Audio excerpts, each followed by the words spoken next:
Jésus appelle les 12 apôtres. Non seulement il les appelle, mais on dit qu'il les établit, qu'il les institue. En fait, Dieu est en train de créer le nouveau peuple.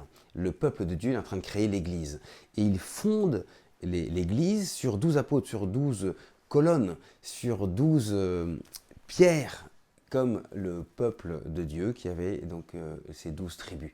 Pour montrer vraiment qu'il crée un nouveau peuple. Et, attention, un peuple qui va avoir une solidité, puisque le chef des apôtres, il va l'appeler Pierre. Pierre, roc, rocher, quelque chose de solide qui est appelé à durer, donc pour l'éternité. L'Église a les promesses de la vie éternelle.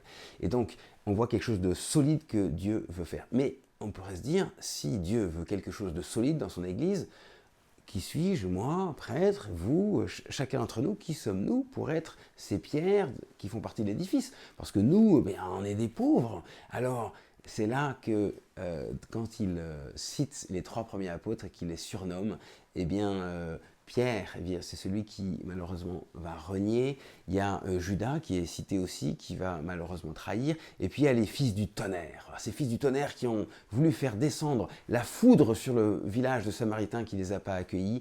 On voit ces 2 apôtres, Jacques et Jean, qui voulaient avoir les premières places à côté de Jésus.